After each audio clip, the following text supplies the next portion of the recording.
Lord. प्रभू परमेश्वराच्या नावाला आपण धन्यवाद देऊ, त्याचे उपकार स्मरण करू, कारण आपला प्रभू चांगला आहे आणि तो आपल्याला सांभाळतो.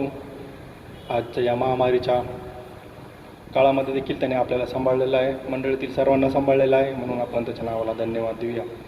आज ज्या आपण विषयावर बोलणार आहोत तो विषय आहे म्हणजे एलिया विषय. एलिया आपल्याला सर्वांना माहिती आहे की एलिया हा देवाचा मोठा संदेष्टा होता, भविष्यवादी होता. त्याच्याद्वारे देवाने महान कार्य केले आणि आपल्याला माहिती आहे की आपल्या समजुतीनुसार एलिया स्वर्गात घेतला गेला. आपल्याला सर्वांना माहिती आहे की आपण समजूत अशी आहे की एलिया स्वर्गात घेतला गेला. आणि जसं शास्त्रामध्ये लिहिलं आहे की दुसरे राजे याचं 2 अध्याय 11 वचन, एलिया वावटळीतून स्वर्गात गेला की नाही. आपल्याला माहिती आहे, आपण हे वाचलेलं आहे खूप वेळा की एलिया वावटळीतून स्वर्गात. पंडित रामबाईच्या भाषांतरामध्ये जर वाचलं तर एलिया वावटळीच्या द्वारे आकाशात घेतला गेला. पण प्रश्न असा आहे, येशू तर या वचनाच्या अगदी विरुद्ध सांगत आहे की निकोदेमाशी संभाषण करत असताना तो काय म्हणतो की योहान याचा 3 अध्याय आणि 13 वचनामध्ये स्वर्गातून उतरलेला जो मनुष्याचा पुत्र त्याच्या वाचून कोणीही स्वर्गात चढून गेला नाही. की इथे आपल्याला सांगत आहे की वचन असं सांगत आहे की स्वर्गातून उतरलेला जो ख्रिस्त आहे त्याच्या वाचून कोणीही स्वर्गात चढून गेला नाही. आणि राज्यामध्ये 2 राज्यामध्ये आपण जर पाहिलं की 2 राज्य 2 अध्याय आणि 11 वचनामध्ये इथे सांगत आहे वचन की एलिया तर आकाशात घेतला गेला किंवा काही भाषांतरामध्ये स्वर्गात घेतला गेला. आता हे जे 2 वचन आहेत हे एकमेकाचे विरुद्ध कसं काय, विरुद्ध वचन कसं काय आली. खुद्द प्रभू येशू ख्रिस्त हे वचन बोलत आहे. तेच जर आपण 1 कोरिंथ याचा 15वा अध्याय 22वा वचन वाचलं तर आदमात सर्व मारतात. तर सांगितलेलं आहे की आदमामध्ये काय आहे, सर्वजण मारतात. क्रमाक्रमाने 23व्या वचनामध्ये म्हटलं की येशू पुन्हा येईल तोपर्यंत काय आहे ते निजलेलेच राहणार आहे. तेच 1 रोम याचं 5वा अध्याय 12 वचन, पाप जगात शिरले आणि मरण आले आणि पाप केल्यामुळे सर्व माणसांमध्ये मरण पसरले. आता हे जे वचन आपण पाहिलं तर इथे असं लिहिलं आहे का एलिया सोडून सर्व माणसांमध्ये मरण पसरले नाही. नव्या करारामध्ये आपल्याला सांगते की सर्व माणसांमध्ये काय आहे, मरण पसरलेले आहे. 13वं वचन, आदमापासून मोशेपर्यंत मरणाने राज्य केले, ज्यांनी आदमाच्या उल्लंघनाप्रमाणे पाप केले नाही त्यावरही त्यांनी राज्य केले. इथे सर्व मनुष्यांवर कशाने, मरणाने राज्य केले असं वचन आपल्याला सांगत आहे. स्तोत्र 89:48, असा कोण मनुष्य आहे की तो सर्व काळ जिवंत राहील. तो प्रश्न चिन्ह आहे की ते स्वतः वचन विचारत आहे की असा कोण मनुष्य आहे की जो काय सर्व काळ जिवंत राहील. याचा अर्थ नक्कीच काहीतरी चुकत आहे. वचन काय सांगत आहे, एलिया स्वर्गात गेला. आणि जर तसं पाहिलं तर जर किंग जेम्समध्ये म्हटलेलं आहे हेवन, येण्याचा अर्थ जर मराठीमध्ये भाषांतर आहे तर आकाशात. तर आकाशात घेतला गेला, ठीक आहे नाही. मग आपल्याला माहिती पाहिजे किती आकाशे आहेत की नाही, स्वर्ग किती आहेत, आकाशे किती आहेत, पवित्र शास्त्रात किती आकाशे दिलेली आहेत. तर ते आपण सुरुवातीला पाहू म्हणजे आपल्याला नेमकं कळेल की एलियाला कोणत्या आकाशामध्ये देव घेऊन गेला होता.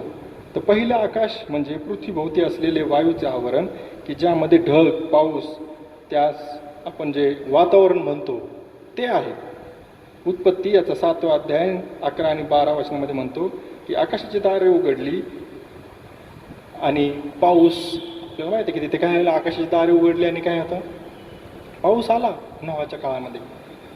ज्यामध्ये काय आहे, पक्षी उडतात, त्याला देखील काय म्हटलेलं आहे, आकाश म्हटलेलं आहे शास्त्रामध्ये. हे एक आकाश झालं की ज्याच्यामध्ये काय आहे, पक्षी आहेत, जिथे ढग निर्माण होतात, जिथे पाऊस पडतो, याला देखील पवित्र शास्त्रामध्ये काय आहे, आकाश म्हटलेलं आहे.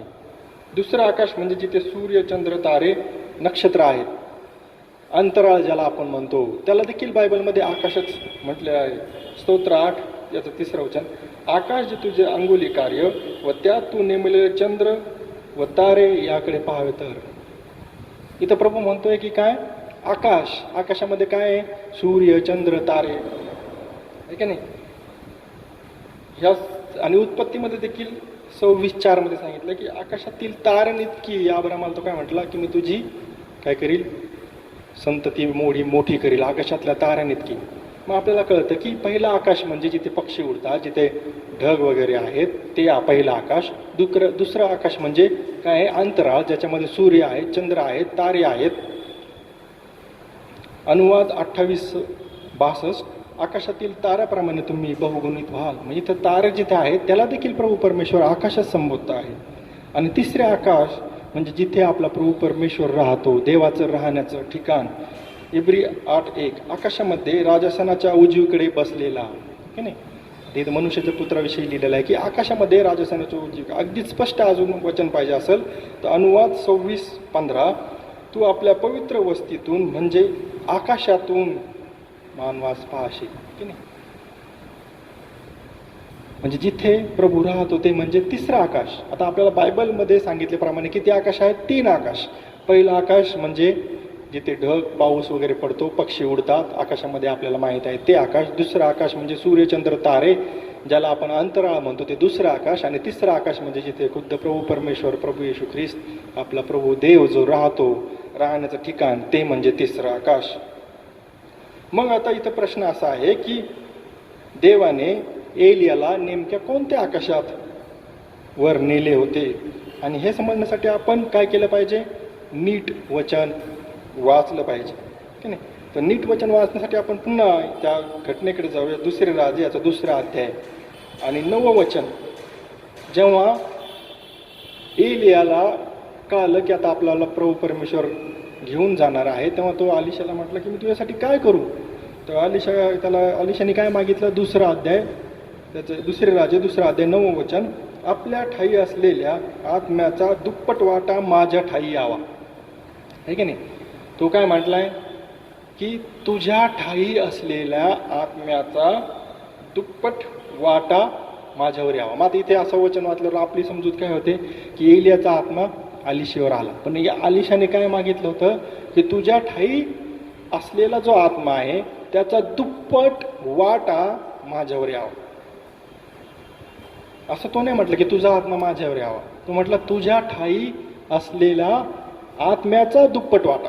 जर तो असं म्हटलं असेल की तुझा आत्मा माझ्यावर यावा, तर म्हणजे 2 आत्मे त्याच्यावर आले असतात. पण तसं तो नाही म्हटलं की काय की तुझ्या ठाई असलेल्या आत्म्याचा दुप्पट वाटा माझ्यावर यावा. आणि आपल्याला माहिती आहे की इलियाचा ठाई कोण? देवाचा आत्मा कार्य करतो. देवाच्या आत्म्याच्या साह्याने तो हे सर्व सामर्थ्याचे कामं करत होता. आणि मग पुढे आहे की 2 राजाचं 2रा अध्याय 15 वचनामध्ये एलियाचा आत्मा अलिशावर आला आहे असे ते म्हणाले, की नाही. म्हणजे जी गोष्ट त्याने मागितली, एलिया त्याला म्हटला की हे तो अवघड गोष्ट मागितलेली आहे, पण जर तू मला वर घेऊन जाताना पाहशील तर काय होईल? तर तू जे मागितलं ते तुला मिळेल. आणि म्हणजे संदेष्टांचे जे मुले होते, शिष्य होते, ते म्हणाले की त्याच्यावर तसा समज होता की एलियाला काय केलंय. त्यांचा समज काय होता की एलियाला कुठेतरी नेलंय, की नाही. मग आता तुझ्या आत्म्याचा दुप्पट वाटा माझ्यावर असावा. जर आपण हे पाहिलं, पंडित रामबाईचं जर भाषांतर पाहिलं, तर त्याच्या आत्म्याचा जो इथं उल्लेख आहे त्या 13 नंबरच्या रेफरन्समध्ये जर आपण पाहिलं तर ते जो आत्मा म्हणजे काय लिहिलंय? पवित्र आत्मा, देवाचा आत्मा. पवित्र आत्म्याचा जो वाटा एलियावर होता, त्या पवित्र आत्म्याचा दुप्पट वाटा अलिशाने मागितला होता. आणि आपल्याला माहिती नंतर तो त्याच्यावर आला. मग मी तुम्हाला सांगितलं की 10 वचनं तो म्हणतो की तू अवघड गोष्ट मागितली आहे, पण जर तुम्हाला वर घेताना जात दिसलो मी तुला, तर तुला ते मिळेल. मग आता आपल्याला असं म्हणावं लागेल की यहोवा देव एलियाचा फक्त शरीरच घेऊन गेला स्वर्गात आणि आत्मा इथेच पृथ्वीवर राहिला, हे की नाही. जर आपल्या समजुतीनुसार, जे आपली पिढ्यानपिढ्या आपण समजत आलो आहे त्या समजुतीनुसार जर एलिया स्वर्गात गेला आणि जर एलियाचा आत्मा अलिशावर आला, तर आपल्याला असं म्हणावं लागेल की प्रभू परमेश्वर देव काय केलंय? त्याने फक्त एलियाचं शरीरच घेऊन गेला, आत्मा खालीच राहिला जर अलिशावर आला तर. पण शास्त्रवचन आपल्याला काय सांगते? 1 करीन त्याचं 15वा अध्याय 50वं वचन. मांस व रक्त ही देवाच्या राज्याचे वतन पाहू शकत नाहीत, की नाही. देवाच्या राज्यामध्ये मांस आणि रक्त जाऊ शकत नाही. या वचनानुसार एलियाचं शरीर स्वर्गात जाऊच शकत नाही. मग नेमकं काय झालं?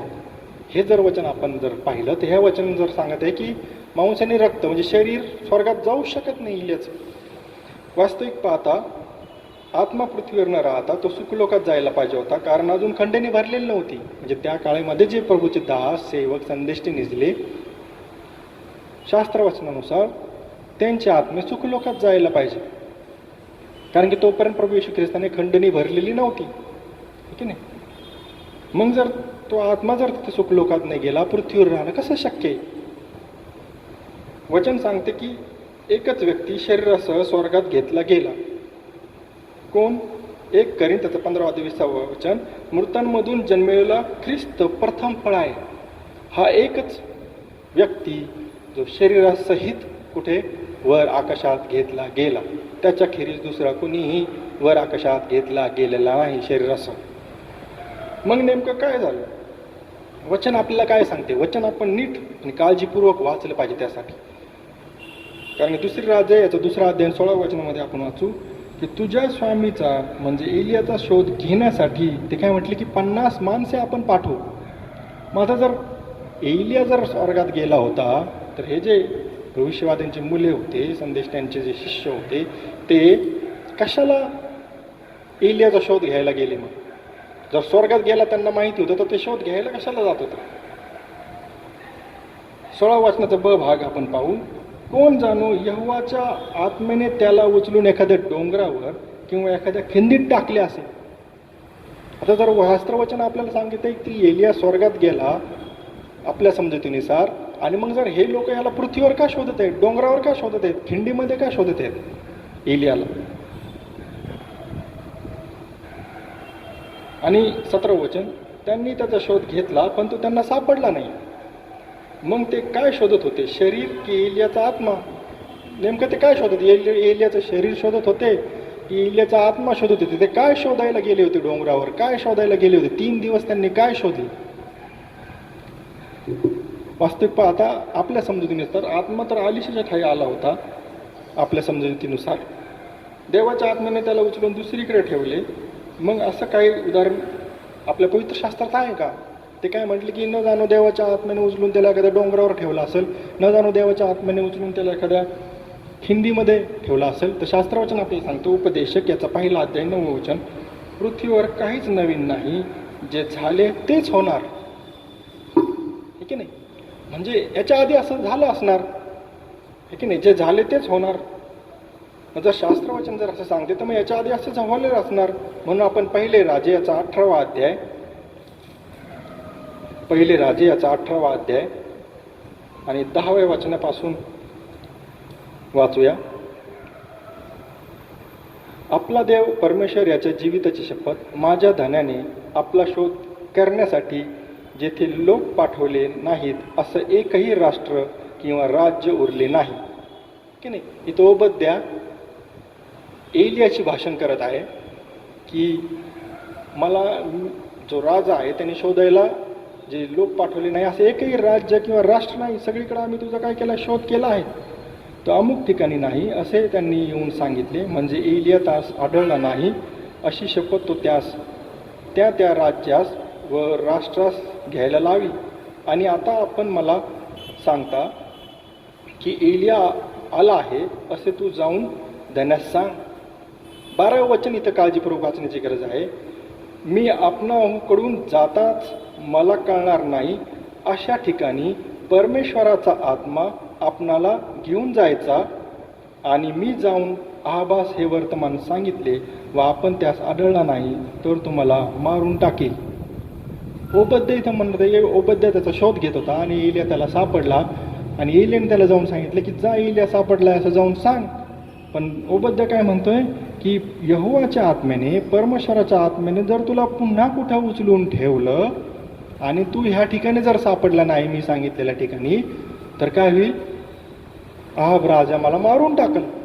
म्हणजे हे जी गोष्ट आहे एलियाबरोबर वारंवार घडत होती की देव त्याचं एलियाचं इथलं कार्य संपल्यावर त्याला उचलून जिथे त्याची गरज आहे त्या ठिकाणी ठेवत असे. आणि म्हणून तो ओबद्या असं म्हटलं की देवाचा आत्मा न जाणं तुला उचलून दुसऱ्या कोणत्या ठिकाणी घेऊन जाईल, आणि मग तू तिथे आढळला नाहीस तर मला तो काय करील? राजा मारून टाकल.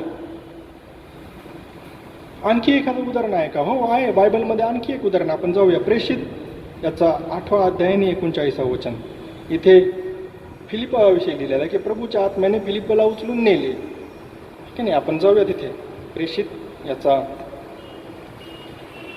8वा अध्याय आणि 39व वचन.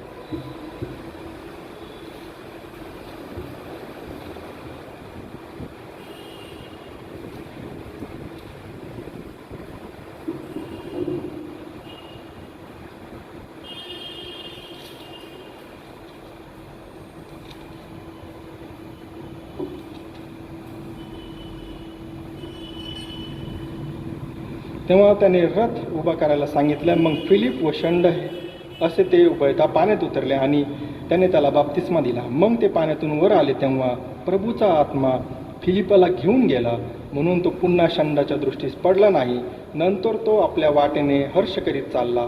इकडे फिलिप अजोत नगरात आढळला आणि कैसरिया येथे येईपर्यंत त्याला वाटेत जी गावे लागली त्यातून जाताना त्याने सुवार्ता सांगितली. काय केलं इथं? फिलिपाला देवाच्या आत्म्याने उचलून कुठे ठेवले? अजोत या शहरामध्ये ठेवलं, जिथे त्याची गरज होती, आणि तिथे तो देव सुवार्ता सांगू लागला. मग नक्कीच एलिया तरी कुठेतरी उचलून ठेवला असेल, की नाही? जसं मी तुम्हाला सांगितलं की फिलिप जसा होता, जिथे त्याला गरज होती तिथे देवाने त्याला ठेवलं, तसंच एलियाला देखील प्रभूने काय केलं? उचलून ठेवलं होतं. त्याला तो स्वर्गात काय घेऊन गेला नव्हता, आकाशात घेऊन, म्हणजे काय की आकाशामध्ये उचललं, वावटळीद्वारे तो आकाशात गेला आणि जिथे त्याची गरज होती ते प्रभू परमेश्वराने त्याला ठेवलं. दुसरा इतिहासाचा 21वा अध्याय पहिलं. यहोशाफाट हा आपल्या पितरांजवळ जाऊन निजला, तेव्हा त्याचा पुत्र त्याच्या ठाई राजा झाला. यहोराम देवाच्या दृष्टीने जे वाईट ते करत होता, आणि अशा परिस्थितीमध्ये काय झालं की एलियाचा जो एक लेख आला. दुसरे इतिहास 21वा अध्याय 12 वचन. एलिया संदेष्टाकडून त्याला एक लेख आला. आता ही जर गोष्ट आपण पाहिली वास्तविक पाहता, एलियाच्या आकाशात गेल्यानंतरची जवळजवळ 10 ते 12 वर्षानंतरची गोष्ट आहे. एलिया तर जर आपल्या समजुतीनुसार जर एलिया स्वर्गात गेला तर मग हा लेख कुठून आला? स्वर्गातून.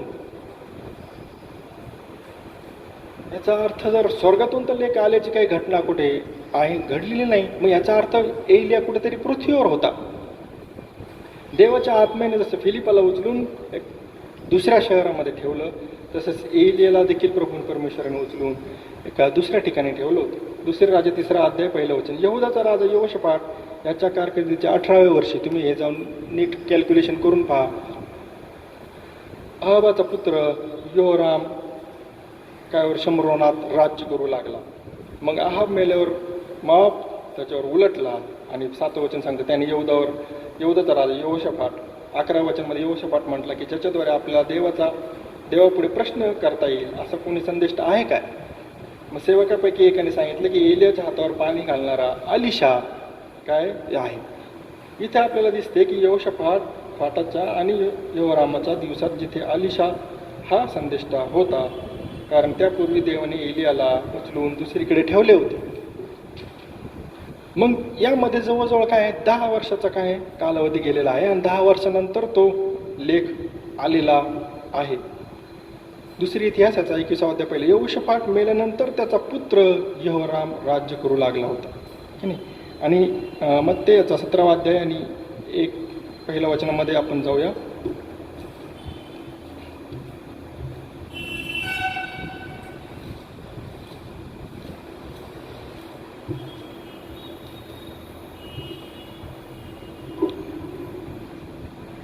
मग 6 दिवसानंतर येशूने पेत्र, याकोब व त्याचा भाऊ यास आपणाबरोबर एका उंच डोंगरावर एकांती नेली. तेव्हा त्याने रूप त्यांच्या देखत पालटले, त्याचे मुख सूर्यासारखे तेजस्वी झाले आणि त्याची वस्त्रे प्रकाशासारखी शुभ्र झाली. तेव्हा पहा, मोशे व एलिया हे त्याच्यासमोर संभाषण करीत असताना त्याच्या दृष्टीस पडले, की नाही.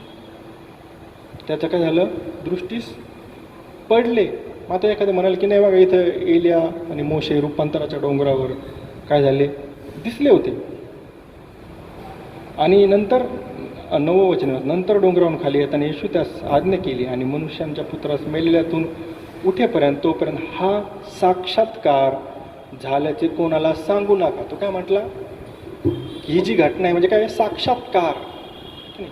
जर एखादे म्हटले की नाही मोशे आणि एलिया तर रूपांतराच्या डोंगरावर दिसले होते की नाही, तर ही काय होती साक्षात्कार. ही काय साक्षात्कार पुढे होणारी जी घटना आहे ती काय होती, देवाने त्यांना दाखवली होती. का दाखवली होती की ज्याच्याबरोबर तुम्ही आहात प्रभू येशू ख्रिस्त हा काही साधा सुद्धा नाही, तर काय आहे हा देहात प्रकट झालेला देव आहे, यावर त्यांचा विश्वास पटावा म्हणून काय मोशे आणि एलिया हे दोन्ही काय इस्रायलच्या दृष्टीने महान संदेष्टे होते. ते दोन्ही संदेष्ट्यांच्या समोर प्रभू असलेला प्रभू परमेश्वराने त्यांना तसं दाखवलं. आणि आपण इथे जर वचनामध्ये जर पाहिलं या सगळ्या गोष्टी पाहिल्या तर आपल्याला कळून येतं की काय आहे की 3 आकाशे आहेत. त्या 3 आकाशापैकी निश्चितच 3ऱ्या स्वर्गामध्ये देवाने एलियाला नेले नव्हते, कारण की शास्त्रवचन सांगतं की कोणीही वर आकाशात चढून गेला नाही प्रभू येशू ख्रिस्ताच्या खेरीज, आणि रक्त आणि मांस याला देवाच्या राज्यात प्रवेश नाही. तर आपल्याला कळेल की काय आहे की इथे जे वचन आहे हे वचन आपण नीट न वाचल्यामुळे काय होते की हे काय होतं, मनुष्याच्या मनामध्ये संभ्रम निर्माण होतो आणि चुकीच्या समजुती आपण करून घेतो की नाही. आणि ह्या चुकीच्या समजुती केल्यामुळे काय होतं, आपल्याला शास्त्रवचन नीट समजत नाही. पण आज जर आपण पाहिलं की ह्याप्रमाणे जर आपण बायबल वाचलं तर आपल्याला काय निश्चितच समजते की नेमकं शास्त्रवचन आपल्याला इथे काय सांगत आहे. तर प्रभू करो हे वचन समजणारं मन आणि अंतःकरण तुम्हाला देव प्रेस दिला.